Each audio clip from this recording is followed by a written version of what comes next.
Hi, she's Trixie, and I'm Sarah, and this is our yarn world. I can Yes. talk. This is a place where we come to share the love of yarn crafts and the joy it brings us and what we hope it brings you. This week we have a couple of projects. For me, it's a small update. For her, obviously, she already has another blanket done, so what do I know? Where I'm working on a blanket, she's like, I'm done. They seen it partial last week. I just finished it. So, But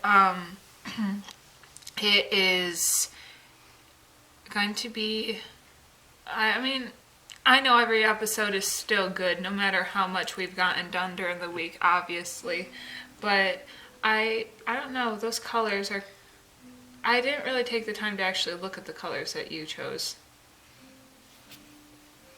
they're pretty. We're on episode 50. I'm sorry. We're so happy. She's looking at my blanket. I think this one is going to be for me, although the one I'm working on right now is very lovely too, and I think I'm really falling in love with all these recent blankets. How about this one? That one's your autumn, winter, yeah, and that one can be your spring, summer. yeah. You'll see what I mean in a minute. So we're going to start at the purple because that's where I started. So it started out with a little bit of purple, and then we move into, I don't know, this is all just Mermaid colors. Yeah, mermaid colors, sparkles, variegated, and down into the reds.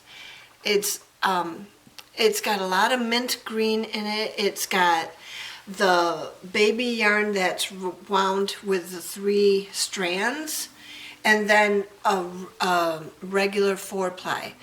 So I've got the 3 strands wound on one ball, the 4-ply wound on another ball, and that's what makes this heavy, thick, chunky, multicolored blanket. yeah, can you see the edge on it? It's really thick, and it's really heavy, and it's really nice, but it's getting warmer, and by the end of making this, I don't know about you women, I'm in my 50s. The hot flashes come worse at night. I'm working on this. I'm watching TV with my husband, who's actually sleeping in his chair, even though he picked the show out. I don't know about you girls, but yeah, that's the way it is at my house, even though I get to control the remote control, so when he goes to sleep, I'm watching YouTube. But anyway, I get so hot at night, and especially right around bedtime, all of a sudden my temperature just goes, and it's just like, I just want to get this line done so that I can finish for the night, right? I don't know about you, but I like to finish my line so I can start a fresh line in the morning, or, you know, if I don't know, that's just the way I've always been. But seems like you get halfway through that and this massive hot flash comes on. You've got this blanket. Exactly. And you've got this blanket on you, and you're just like kicking off your socks and your shoes, and if you've got a sweatshirt on, it's just like, you know what? I'm just about ready to toss this thing off too, because I am just to that point. Today I wore a t-shirt because I was just like, I ain't doing that again. I was so hot last night trying to finish that. But anyway, I have, or the other night when I finished that, I have started a new blanket and a new style for me. A new pattern for me. For a while now, I've been wanting to do a granny stripe. I think I've done it before. At some point you've done granny before. Yes. In different ways. I've done granny squares, and I might have done the granny stripe. I can't remember. I think you have. I, at this point, have given a lot of blankets away, so I don't remember. But when I went to the Goodwills and the thrift stores to find yarn, when I got home and I went through on the couch, when I had all that yarn on the couch, I went through it and I took it all out of the bags and stuff, and I was finding some themes. And this particular theme that I'm going with right here, I put that all into a basket. And then there was a different one where I ended up using on the blanket you just saw, just the colors that flowed through. But this one is so pretty, and I had to go back down to a 5mm hook, which is an H hook, which is very, very tiny for me, but I'm doing it. Even though I keep thinking I should just get a furls 5mm, then I'd have a furls 5 and a furls 10, and I could do either this granny stripe or my regular blanket, right? But the cost, that stops me for a little bit. But you know what? If I'm going to keep doing this, I might as well have one that's comfortable to my hand, right? Because these are really tiny when you get used to the bulk of the furl. So, I don't know. I haven't made up my mind yet. But, so, the colors that I'm using, I'm kind of basing off this, variegated.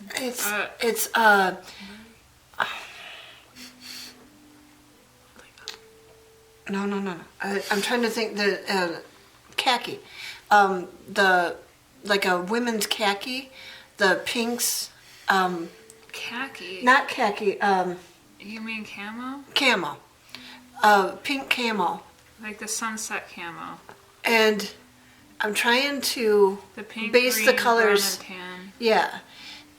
So I've got The blue. a pink, a blue, a green. Although there's no blue in this, I just thought the colors went so well. The pink, the blue, the green, the rose, the camo, and now I'm in the brown. And I have a gray also that I'm going to be putting into this, and then I might repeat the pattern. So I'm really thinking that this is so pretty, and I love just that it's granny clusters all the way through, which is easy enough to do.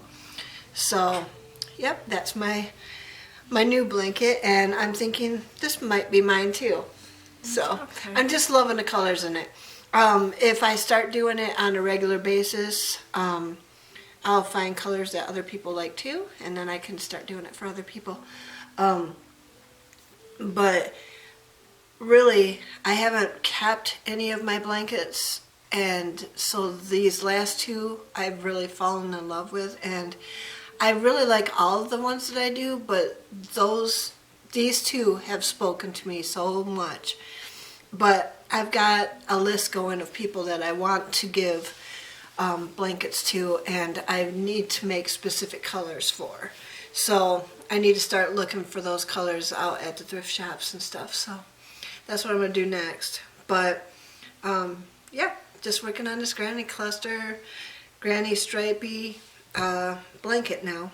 And hopefully maybe have it done next week so y'all can see it. So what are you working on? I've been working on, after showing off all the stuff I had last week. She's using that special bag that has the bottom compartment. I've gotten look at it. I've gotten a square done for that blanket. Yay. Mitered square. Love it. Knitted miter square with the Thick and Quick Lion brand stairwell yarn. And I'm on my second square right now.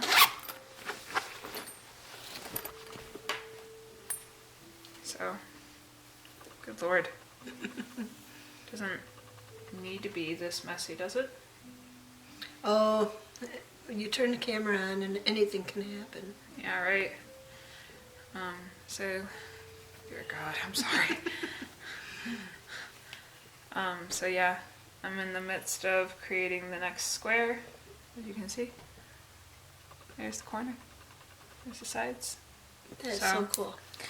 I'm just working on those. I guess other things I've done this week is my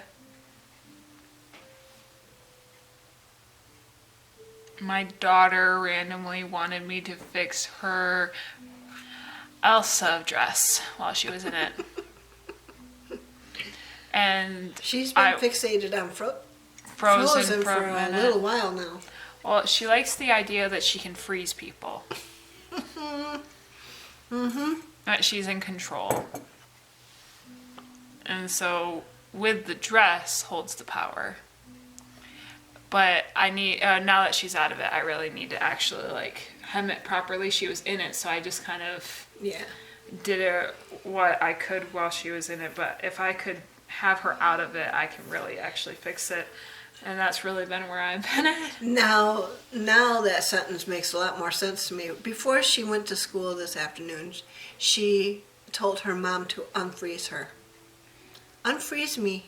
Unfreeze me. Yeah, now I know what that's from. That's why she had the snowflake cutter. Yeah. She was using it as if it was her power. She kept freezing me, and then when she was frozen, I needed to unfreeze her. Okay.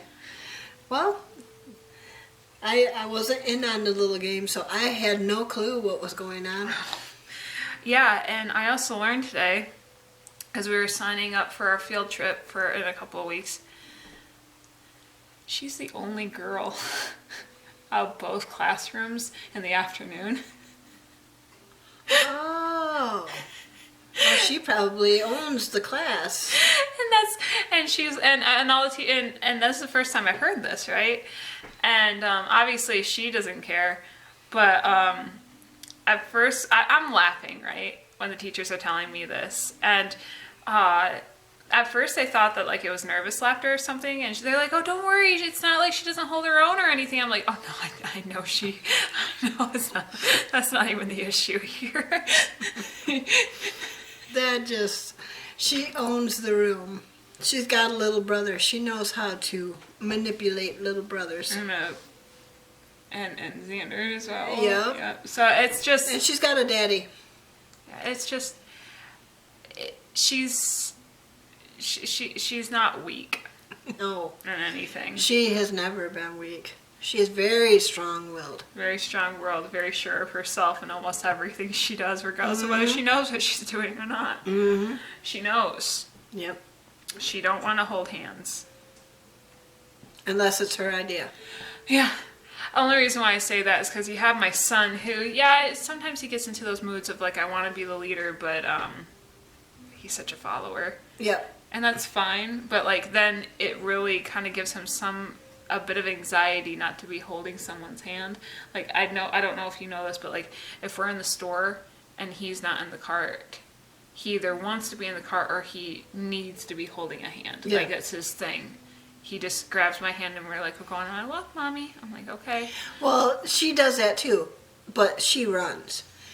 Olivia will take Caniel's hand and run. And that little boy better be keeping up with her or he's going to be on his face. And he keeps up with her because he wants to do it. You know, as much as he has trouble sometimes, that is not part of it.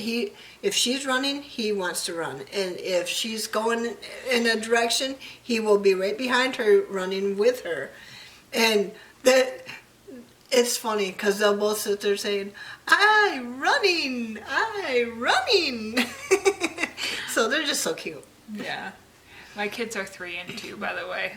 Olivia's the 3-year-old and Caniel's the 2-year-old. So just for context there. So she's the big sister, but only by 16 months. And so that closeness is really very good. Today, I don't remember what it was that happened, but and it was nothing bad. But she just reached over to his other shoulder and pulled him into herself and kissed his forehead. And I'm just like, oh, I wish I had my camera. Because you don't see that very often, not with her. I mean, but he's the lover. He but not from her. If she tries to hug him or kiss his forehead, he's looking at her like, what did you do to me? And why do I gotta put up with this? Or what are you trying to get out of me? Yeah, what are you trying to do? He's skeptical. But at that point, nothing bad had happened, and she just kind of wanted a loving moment, and she just kind of did that, and it was so cute. It's been happening a lot recently, actually. Especially at night, she'll come up to me, and she'll say that she loves me, and she'll hug my head. And then kiss my forehead or my cheek. Right now, with where we're at living situation wise, it's part of the reason why filming moved here. Me and her have been sleeping in the same bed, not for the sake of wanting to take away her ability to self-soothe, because that's important, and I understand that developmental thing. It's just where we're at. We have to sleep in the same bed, and she has been like, I wake up and she'll hug me and she'll be, I love you, mommy, good morning, and she'll kiss me, and I'm just like, you what? She's not inherently a doting child. No. And I don't mean that she is just so headstrong that her way of showing affection at all is in like more of like how she can make you laugh, or how she can share the moment with you in a much more active environment. Right, she's a leader. Yeah, she's just a leader. Whereas Caniel's the cuddler and the engager and the adoring. The typical second-born Well, actions. He's going to be the follower. He's going to be the one who wants to do what the other kids are doing because they're doing it and he wants to do it. yeah, I guess so. I mean, I've been told a lot that it's really up to like the kids' personalities, because I know that I know someone who's strong-willed child, I shouldn't say problem child, was their second born. Their first one was the docile one that was just really chill and did well and everything, but they're really, really obnoxious and boisterous and free-willed child was the second born, and it really shocked everybody. My cousin had that happen too. Their first daughter was very chill, and the second daughter was the screamer. And they realized, oh my goodness, what a difference. They had no clue that was going to happen again. They just thought that the first child was going to be the standard of children they had. Yeah, and it wasn't, and they're just like, oh, what did we get ourselves into? Each kid comes with its own characteristics and its own personality, but they don't come with temper. They don't come with instruction books, and that's the hard part. You just don't. You have to learn with them how to handle. Yep, and so it's just one of those things.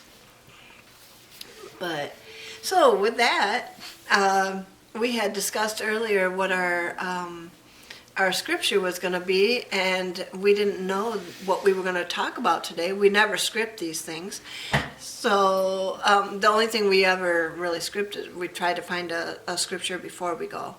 But we didn't know we were going to be talking about the kids and their personalities and stuff. So the scripture today is, the fruit of the Spirit is love, joy, peace, patience, kindness, goodness, faithfulness, gentleness, and self-control. And that's found in Galatians 5, verses 22 and 23. So, yeah, we're just in the fruit of the Spirit right now. Love, joy, peace, patience, kindness, goodness, faithfulness, gentleness, and self-control. And if you have self-control, well, I heard from one of the pastors that I listened to on YouTube that if you have love, the first one, and self-control, the last one, then all the rest of them it's automatically intuitive that you'll be using the rest of those, in your walk with other people, because if you're walking in love and you're walking in self-control, you're going to have the kindness and the joy and the peace and all those kind of things. This is the kind of people that you see that are,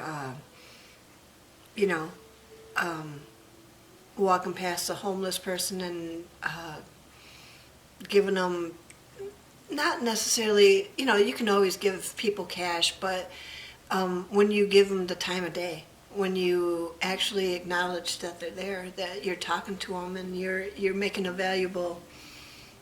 you're making them feel valuable by interacting with them, or you're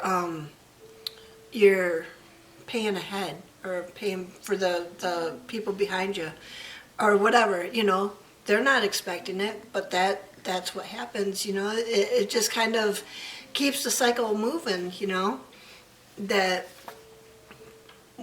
kindness is a thing that when it's being used, it perpetuates and it keeps going, person by person by person. A smile can do a whole lot of good to a person, because you don't know what other people are going through, but a smile can cheer up their day, and then they pass a smile on to somebody else, and a smile on to somebody else, and a smile on to somebody else, and you just don't know how many people you're affecting just by smiling at them. So, what do you guys say about all this? Two things. I had listened to a book where one of the authors had a PhD in the Apostle Paul. Oh. Part of how they got that degree was that they actually had to walk and travel all the route of Paul. Oh, that'd be awesome. For like a full year. Yeah. Yeah, this guy was dedicated. Yeah. And he talks about the language in which Paul could speak. Obviously, he had been a Pharisee before, so he had been Saul, a Pharisee, before he turned into a Paul. And so I do believe he could speak Hebrew, and I do believe he was a Roman citizen. Wow. I do believe so. So he was the highest class of a Jew that was there, because to be able to be counted as one of the Romans on top of the as a Jew, Paul. Yeah. Was high status, because that meant that Yes. he was in favor of what would have been the status of the times on both sides. Yes. And I wasn't sure if you were talking about the scholar or Paul at that point, so that's why I was asking. I'm sorry. No, we're talking about Paul. Yeah. Well, the scholar was talking about that in the aspect of all the languages that Paul knew, but what he would use the most was Jewish language, generally Hebrew. But he knew, I do believe Paul knew several at the time, because of how and where he lived geographically. You just know languages. But he was a scholar also. I mean, I think he studied. I don't know. All I know is that getting to this passage in the Bible, that the guy I was listening to was talking about how a lot of times Hebrew language, it was much richer than English, because, and that's why translations, there's so many different ways to look at what something could be said, just based off of how many different richer meanings a Hebrew word has, in knowing something than our vocabulary is able to understand. But there are a lot of scholars and theologians that believe that what he was trying to say here, he didn't have a word for. Oh. This fruit of the Spirit, he was trying to sum it up in one word. Because of the ways that they've read the scrolls, there's so many different ways in which he stopped and tried to formulate it. Yeah. And he was caught up in just it's love, it's joy, it's peace, patience, kindness, goodness, faithfulness, and gentleness, and self-control. And he was trying to think of a word that would have that, And they speculate that he didn't, and so he wrote it down that way. Unlike the fact that most Hebrew words to us are like that, we don't have it in our vocabulary, Right. so we spit out a whole entire like thesaurus to try to find similar ways of saying one thing. They speculate that Paul was doing that here. Mm-hmm. He could not think of what he was trying to get out. Okay. Well, that makes a lot of sense. So, in retrospect, Paul likely wasn't thinking of this being like a 9 fruits of the Spirit, the way that we have made it into a form of teaching or a form of understanding it.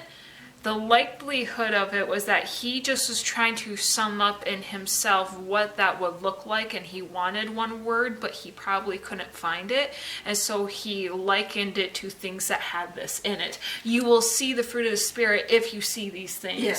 And because he couldn't find the word, he likely had these words that he was using to sum it up.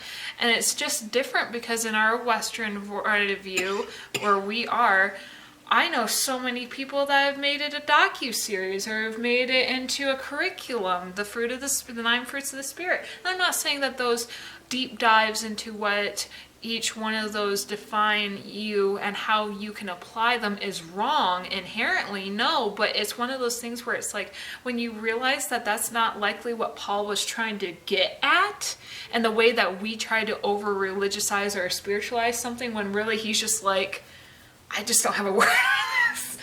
I can't help but be relieved that, these people that we read about in the Bible were people, and they had the same things and mannerisms as we do, where it's like, I just don't have a word for this. Yeah. But it makes this great. It's easier for us to understand what they were trying to say by spelling it out this way. I'm very grateful that that's how it ended up happening. Me too.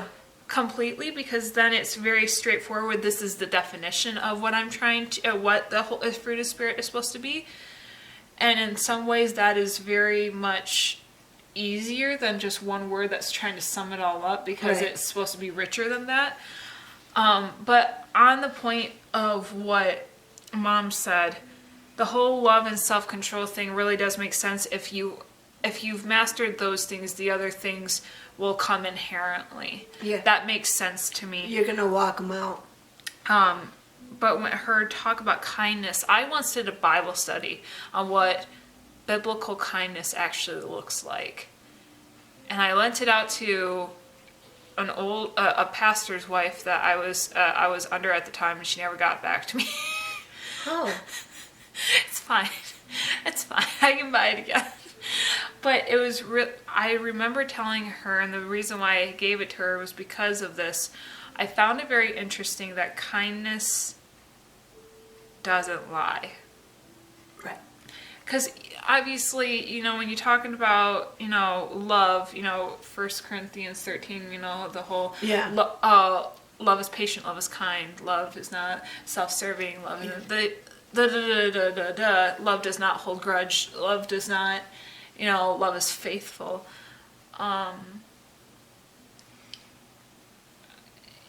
One of the first things it is love is kind.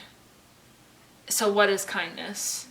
If it's a fruit on its own without it being love, now obviously with that definition, Paul probably was just trying to figure out what he was trying to say.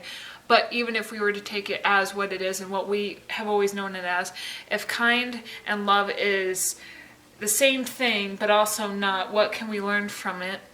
And the form of love that kindness is very different than other forms of love, because it is very honest. And the Bible talks about this all the time. I was being kind when I was honest with you. Yeah. It was still loving, but it was showing a sense of honesty. Right. It was showing a sense of, because I care about this, I'm going to be kind about it. And I'm going to be, it's almost a tactful. Yeah. A tactful That's full what I of was love. thinking too. But in that, it was really interesting because love will not perpetuate something that is toxic. Right. And kindness is has a very cut and sharp blade, almost like a surgeon's hand, on how it defines that. Because kindness will never lie, but it can tell something to you very straightforward without being hurtful. It will show you the right way of saying something, and it will show you how to say it without being invalidating or insensitive. And it's very interesting to me how, in ways to be kind to things that we do not understand, we do not perpetuate what we do not know to be true by holding what we do not know in ourselves to be true for God, not for other people to interpret, like gossiping. Right. Like, okay, so one of the examples in the book was, if you don't like watching bad politics, don't watch it. And it was really interesting because I was just sitting there being like, well, how do you know how to understand what's going on if you're not watching it? How do you not know how to make your own opinion about it? And they said a lot of the times the reason why certain things are presented, especially in Western culture, especially with politics, how it becomes entertainment, is because people watch it for the drama, not for the actual policy. Oh. And stations will only film specific electional things, not based off of needing to know what's going on, but because they get ratings. And if you don't want to be a part of the toxic drama, Right. the kindest thing you can do Is not watch. is just not watch. Yeah. At least not watch while it is airing. Or Right. if you want to know what's going on, there are ways to do it without hurting people. And Right. I found that very interesting because I was like, how is that kind not to know how to decipher? And then there's that whole aspect of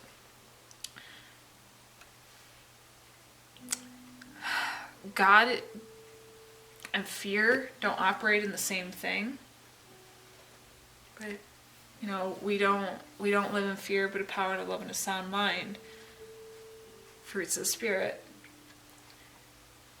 The only way we can know that we're not operating in fear is if we ask God what we're listening to is benefiting us. Yeah. And if, no matter what form of news, whether it be Christian or secular or whatever, if it's causing you fear, it's not God. Okay. Yeah.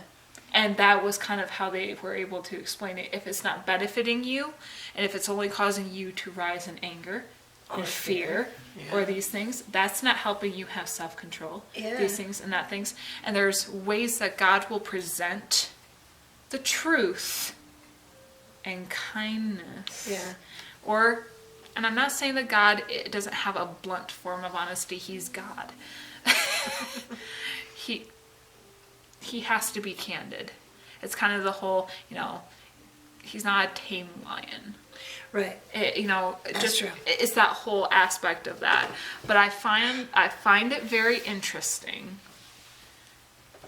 how sometimes we have our own interpretation of what something is, defined by our social norms. Right. Based off of how we were raised to think something is, like a moray, the unsaid rules right. of what defines certain things, based off of what biblically these words are actually defined as. Right.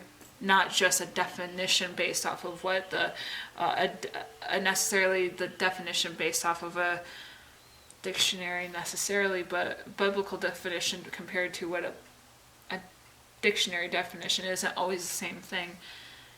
And it's not that it isn't. It's not that you can't benefit from the actual definition, but I find it that it's very interesting that the Bible can define something differently based off of how it is viewed as very sacrificial in the way that love is in the Bible compared to what we consider love in our society to be. Right. And faith and fear cannot live in the same place. And it's all those different things that we sometimes aren't conscious to, but if we operate as self-control, then we become self-aware. Yeah. And we have to understand when in ourselves are our tripping points to be able to let God be able to be like, okay, God, I know in myself, I I tend to operate in fear when I'm just trying to understand what's going on, because these outlets cause me they bring fear, but I care enough about what's going on that I want to be able to help. Kind of like your crane. You want to know what's going on, but if it causes you to do this and have this response, right. we get impulsive, because that's what fear does. Right. It's a big emotion. I'm not saying don't know what's going on. I don't want us to not be allies here. That's not what I'm saying. What I'm saying is ask God what he wants you to do about a situation, and don't just assume it's what he wants us to do just based off of a title of a program. When I was doing my Bible study the other day, the last line of the devotional was, excuse me, cast love and peace instead of stones. And that, I think, sums it all up. If you're, instead of throwing stones or harsh words or whatever the case may be, cast love and peace instead of stones. Mm-hmm. So I think that's perfectly said. And I was I had to write that down, because it was just like, I don't want to forget that. Yeah, I just find that, like, the topic of, like, peace, that's something that you have to find in yourself, but you can help people navigate how to find peace in themselves despite the scenario by sharing how God has helped you create a relationship with him, and how that his fundamental foundation, my gosh, how its foundation has set you up for success. Right. Because inner peace, it's not like I'm trying to have a new age talk here. I find that it's very biblical, because there are some things that when you look at what they went through, like people in the Bible, they could not look to other things, natural distractions, to be able to find things when everything else around them was falling apart. Like, you think about Paul and how many times, and Silas, and how they were thrown in terrible conditions. But they still sang. They still did this, and there had to be a level of either feeling or knowing or understanding God in a way that was always with them. They were never without the certainty. And if you don't have that in you, what you're looking for outside, if you think that peace is something you can find or buy or grab, when it's something that can only be built, it radiates out from you. Yeah. And people will see that in you. Yep. As you radiate it out. And that's what Paul and Silas had in the prisons when they were sitting there singing praise and worship songs, and all the other people would sing with them because they radiated out that peace. Yeah, and it's very interesting because that time period was so different. It's so interesting to hear how the Bible was in those days, because men were the ones that got to read the scriptures back then, and generally only a very specific set of men were allowed to. And depending on who was reading for the other men got to dictate how they understood the Bible or understood what happened in the past. And you think, well, how did they know? How were they able to perpetuate things? A lot of it was creeds. A lot of it was a form of saying, of understanding what certain truths were. And once they understood those truths as a saying, as a way, it became something that they could perpetuate, something that they could recite. Right. For us, it'd be the same as like a memory verse. For them, it was full passages that they would recite and know. Right. And then because that was something that they could know in themselves, that's how they would fundamentally be able to go out. They didn't have a Bible that they could carry with them. They had things that they know as absolute truths that they'd walk away with. And it's just so much fun to understand how they did it, because we can't imagine living without our Bible and living without our pastors and living without all these theologians that we have. And yet back then, like, in comparison, they were flying off the seat of their pants. They were just going with what they had and what God was leading them to. So I'm gonna reiterate. I'm gonna read the scripture again. The fruit of the Spirit is love, joy, peace, patience, kindness, goodness, faithfulness, gentleness, and self-control. Galatians 5:22 and 23. And that should leave us all feeling a little bit more peaceful. I'm sorry, I feel like I go on 10 different bunny trails when we're always talking about this portion of the video. It's always good. And I just want to say I'm just so thankful for all of you who watch and who comment and who give us a kind word. That means a lot to us, and we just want to thank you for that. We love you all. We're very grateful to have you, as she said. And until next time, we hope and pray that you stitch your way To mental health.